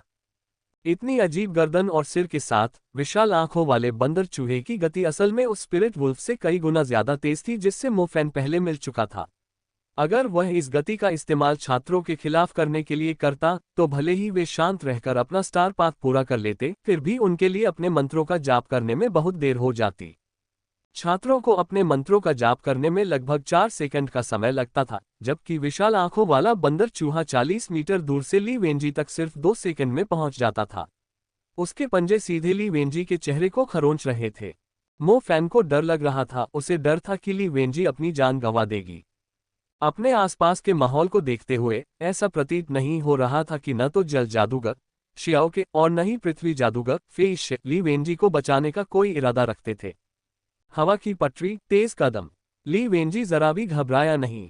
उसकी निगाहें शांति से विशाल आंखों वाले बंदर चूहे को दौड़ते हुए देख रही थीं, जो ठंडे स्वर में मंत्र का नाम बोल रहा था। स्वूश! ली वेंजी का शरीर एक बार फिर अपने मूल स्थान से गायब हो गया। विशाल आंखों वाले बंदर चूहे के पंजे पत्थर के टेबल टेनिस स्टैंड से टकराए, जिससे टेबल चूर्ण में बदल गई और आसपास के वातावरण में उड़ गई। जब प्राणी को एहसास हुआ कि उसका पंजा विफल हो गया है, तो उसने तुरंत ली वेंजी की तलाश शुरू कर दी। स्वूश! ली वेंजी ने एक और कदम बढ़ाया, उसने एक बार फिर धूल का निशान पीछे छोड़ा और तेजी से 20 मीटर दूर चला गया। स्वूश! ली वेंजी कैंटीना के अंदर लगे एक कपास के पेड़ के पीछे रुक गया। मो फैन को आश्चर्य हुआ कि पवन जादूगर एक बार फिर उसकी नजरों से ओझल हो गया था। इसके बाद एक लाल किरण उस कपास के पेड़ से जोर से टकराई जिसके पीछे ली वेंजी रुकी हुई थी। किरण कपास के पेड़ में सीधे छेद कर गई, जिससे एक काला सा छेद हो गया। अत्यधिक गर्म भाप और जली हुई लकड़ी से राख उड़कर काले कणों के बादल के रूप में नीचे गिर रही थी। पवन ट्रैक फ्लैश सटेप। मो फैन ने यह देखा तो वह आश्चर्य से हौंफने लगा। स्कूल में सभी पवन तत्व के छात्रों ने केवल पवन पथ की तीव्र गति को ही समझा था। तीव्र गति से चलना तभी संभव था जब आप एक पवन सुरंग बना सकें। हालांकि यह तेज जरूर था, फिर भी ली वेंजी के फ्लैश स्टेप जितना तेज नहीं था। यदि झांग शियाओहो ने उस समय विंड ट्रैक के फ्लैश स्टेप्स को समझ लिया होता, तो वह निश्चित रूप से उस स्पिरिट वुल्फ को कुछ बार पटकने में सक्षम होता और गुफा के भीतर गहरे तक पीछा किए जाने की कठिन परिस्थिति से बाहर निकल पाता। हालांकि यह भी विंड ट्रैक का एक प्रमुख मंत्र था, लेकिन इसका असर साफ तौर पर एक अलग स्तर पर महसूस हुआ। विशाल आंखों वाले बंदर चूहे की संवेदनशीलता स्पिरिट वुल्फ से भी ज्यादा थी। हालांकि दिन के अंत तक वह ली वेंजी के कपड़ों के कोने को भी नहीं छू पाया। जैसी कि उम्मीद थी, स्कूल में आपने जो सीखा था वह बहुत सीमित था। जब आप इस तरह के माहौल में रहेंगे और लगातार व्यावहारिक युद्ध का अनुभव प्राप्त करेंगे, तभी आप अपनी ताकत बढ़ा पाएंगे। हंटर्स में शामिल होना एक समझदारी भरा फैसला था, क्योंकि मैं इन हंटर जादूगरों का अनुसरण करके ही आगे बढ़ पाऊंगा जो जादुई जानवरों के सामने निडर हैं। उन छात्रों के साथ जाना जो जादुई जानवर देखते ही अपनी पैंट गीली कर लेते हैं, निश्चित रूप से एक बुरा फैसला है। ऐसा नहीं था कि मो फैन अपने सहपाठियों को नापसंद करता था, बल्कि इसलिए कि स्पिरिट वुल्फ के खिलाफ लड़ाई के बाद मो फैन को कई चीजों का एहसास हो गया था। परीक्षाएं, रेड, निशानेबाजी, जादुई जानवरों की कक्षाओं में जाना और युद्ध तकनीकों का विश्लेषण करना, ये सब तब पूरी तरह से बेकार हो जाता था जब आपका सामना किसी जादुई जानवर से होता था। बेहतर होने का एकमात्र तरीका है लड़ना और ऐसे जादुई जानवरों का लगातार सामना करना। मेरी लपटों का स्वाद लो। कैप्टन शू दाहुआंग आत्मविश्वास से ऊपर उड़े। उनकी हथेली में पहले से ही एक झुलसा देने वाली गर्म लपटें थीं। लपटें हटे कट्टे चाचा के चेहरे पर चमक रही थीं, जिस पर उनके सामने खड़े प्राणी के लिए कुछ तिरस्कार झलक रहा था। आग फूट पड़ी। जू दाहुआंग चिल्लाया, उसके हाथों में तेज लपटें रात को चीरती हुई विशाल आंखों वाले वानर चूहे की ओर उड़ रही थीं। अपने पीछे गर्मी महसूस करते हुए चालाक चूहे ने एक तरफ भागने की कोशिश की। विशाल आंखों वाले बंदर चूहे की इस हरकत ने मो फैन को हैरान कर दिया। उसकी इंद्रियां शू दाहुआंग के तेज हमले को भांपने में तेज थीं। जाहिर है, ये चूकने वाला था। राक्षस स्कूल में डमी की तरह खड़े होकर हमले का इंतजार तो नहीं करते। छिपाना व्यर्थ। जू दाहुआंग ने मजाक में हंसते हुए कहा। आग का गोला वहीं गिरा जहां विशाल आंखों वाला बंदर चूहा पहले खड़ा था, लेकिन वह पूरी तरह से चूक गया। फट, उन्होंने तकनीक को मोड़ते हुए कहा। उसी क्षण बुझते हुए आग के गोले से प्रकाश की एक किरण निकली और वह फट गया। बूम, आग का बादल फट गया। आग की लहरों ने प्रभाव स्थल से सब कुछ निगल लिया। क्रिम्सन, लाल लपटों ने 3 मीटर के दायरे में सब कुछ अपनी चपेट में ले लिया, जिसमें चूहा भी शामिल था, जिसे लगा कि वह हमले से बच गया है। हवा में कंपन हुआ। विस्फोट इतना भयावह था कि सब कुछ अंधा कर देने वाला था। आग की लपटों के बीच मोफैन धुंधलेपन से विशाल आंखों वाले चूहे को लाल रंग में समाते हुए देख पा रहा था। उसका मोटा शरीर 5-6 मीटर दूर फेंका गया और उसका सिर कैंटीन की दीवारों से टकराया। कोने में फंसा विशाल आंखों वाला चूहा अपनी जान बचाने के लिए छटपटाया। अब उसकी वह भयानक हवा निकल गई थी। अब वह बस एक अधमरा सीवा चूहा था। इस पर मोफैन के होंठ एक विशाल ओ में फैल गए। अविश्वसनीय। आग फट। उस जबरदस्त विस्फोट प्रभाव ने उस फुर्तीले बड़ी आंखों वाले चूहे के लिए कोई मौका नहीं छोड़ा। जलने और दाह संस्कार के प्रभाव उस प्रत्यक्ष और हिंसक विस्फोट प्रभाव के सामने फीके पड़ गए। मोफैन ने कभी नहीं सोचा होगा कि शिकार दल के दस्ते के नेता ने फायर बर्स्ट तकनीक को तीसरे स्तर तक प्रशिक्षित किया था। उस बर्स्ट प्रभाव ने चूहे को लगभग तुरंत मार डाला। यार, अगर उसे स्पिरिट वुल्फ से मुठभेड़ के दौरान फायर बर्स्ट का पता होता तो वो उसे एक धमाके में खत्म कर सकता था। क्या उसे उन स्टेलेग्माइट्स की जरूरत के लिए भागने की जरूरत पड़ती? अगर वो स्टेलेग्माइट्स हर जगह न होते और राक्षस ठीक नीचे होता? पिछली बार वो भाग्यशाली था। अविश्वसनीय रूप से बढ़िया। इस समय मोफैन का दिल आग की उग्र लहरों की तरह तड़प रहा था। ये सोचते हुए कि उनका फायरबॉल इस स्तर तक कैसे पहुंच सकता है, प्रशिक्षण के प्रति उनका जुनून भड़क उठा। जब तक वह फायर बर्स्ट में निपुण हो जाता तब तक यूएओ उसका मुकाबला नहीं कर सकता था। उस बुरे म्यू झुयुन को इतनी जोर से मारा जा सकता था कि उसका चेहरा सूज जाता। हाँ, चाहे कुछ भी हो जाए, मुझे स्नातक होने से पहले फायर बर्स्ट के तीसरे स्तर तक पहुंचना है और म्यू परिवार के उन बुरे लोगों की टाइटेनियम कुत्ते जैसी आंखों को अंधा करना है। शिकार दस्ते का अनुभव और कौशल तब स्पष्ट हो गया जब उन्होंने अनुमान लगाया कि विस्फोट के बाद चूहा भाग जाएगा। फिश और गुओ कैटांग ने अपनी तकनीकों का इस्तेमाल करके चूहे के भागने के रास्ते बंद कर दिए। बड़ी आंखों वाला चूहा दहाड़ा और अप्रत्याशित रूप से गुओ कैटांग की ओर छलांग लगा दी। गुओ कैटांग रुक गई। उसकी बर्फ की बेल तकनीक ने उस जगह को जमा दिया जहां चूहा अभी अभी भागा था। उसने अंदाजा नहीं लगाया था कि चूहा अब भी इतनी जोर से छटपटा सकता है। जियो के वाटरमेल्ड अब दस्ते का नेता जू दाहुआंग ये दृश्य देखकर घबरा गया। जियाओ के घबरा गया और उसने पानी के स्टार रेल को तेजी से जोड़ दिया। घबराए हुए जियाओ के की गति धीमी हो गई और वह समय पर वाटरमेल्ड नहीं डाल सका। जबकि गुओ कायतांग, जो पहले भी इस तरह के खतरों का सामना कर चुकी थी, अपने दांत पीसते हुए एक तरफ कूद गई। यद्यपि वह इससे पूरी तरह बच नहीं सकती थी, लेकिन जब तक वह अपने प्राणों को बचा सकती थी तब तक एक हाथ खोना मरने से बेहतर था। Lightning seal Python mark. जैसे ही स्थिति बदतर हुई, दूर से कई सील मछलियां झुंड में आ गईं। इन सीलों ने विशाल आंखों वाले चूहे को कोड़े मारे और उसका मांस नोच डाला। चूहे पर अजगर के निशान उसकी मांसपेशियों में बेतहाशा घुस गए, जिससे वह दौड़ नहीं पा रहा था। अपनी दौड़ के आधे रास्ते में ही चूहा अकड़ गया और कंक्रीट पर गिर गया और गुओ कैटांग के पैरों के सामने लुढ़क कर रुक गया। गुओ कैटांग ने जैसे ही चूहे को छटपटाते देखा, वह कुछ मीटर पीछे कूद गई। वह अविश्वास से मो फैन को देखने लगी। अच्छा काम फैन मो। यार, इस विशाल आंखों वाले चूहे को तो बदलना ही पड़ेगा। ये एक आंख वाले भेड़िए से ज्यादा हिंसक क्यों है? आधा मरा हुआ और फिर भी भागने की बजाय हमला कर रहा है। फेश चिल्लाया, अभी भी इस मुश्किल घड़ी से सदमे में था। मैंने तुम्हें कितनी बार कहा है, सावधान रहो, सावधान रहो। गुओ कैटांग लगभग मर ही गया था। अगर आज हमने बिजली जादूगर को भर्ती नहीं किया होता तो क्या राक्षस लकवाग्रस्त हो जाता? वरना हम चूहे को सब कुछ दांव पर लगाने से कैसे रोक पाते? दस्ते के नेता जू दाहुआंग ने तीखा हमला बोला। मुझे माफ करना, मुझे माफ करना, ये मेरी गलती है। जियाओ के हकलाया। अगर कोई मर गया तो माफी मांगने से कोई फायदा नहीं होगा, वो अपनी कब्र में ये नहीं सुन सकता। टीम में रक्षा क्षमताओं वाला एकमात्र जल जादूगर होने के नाते तुम्हारा काम सतर्क रहना है। अपने स्टार रेल्स के साथ हर समय तैयार रहो। जू दाहुआंग ने जियाओ के पर चिल्लाते हुए कहा। मो फैन थोड़ा आश्चर्यचकित था, उसने उम्मीद की थी कि कैप्टन जू डाहुआंग इतनी प्यारी लड़की पर भड़कने के बजाय उसे सिर्फ डांटेंगे। हालांकि वह गलत नहीं था, शिकार दल बनाते समय अलग अलग तत्वों के जादूगरों की अलग अलग भूमिकाएं होती थीं। रणनीति में एक भी गलती न केवल घातक होती थी, बल्कि पूरी टीम के लिए विनाशकारी साबित होती थी। राक्षस पल भर में मारे जाते थे। जियाओ के ने अपनी गलती की गंभीरता को समझते हुए अपने होंठ काटे और कुछ नहीं कहा। गुओ केटांग ने जियाओ के को दोष नहीं दिया, बल्कि वह मो फैन को घूरती रही।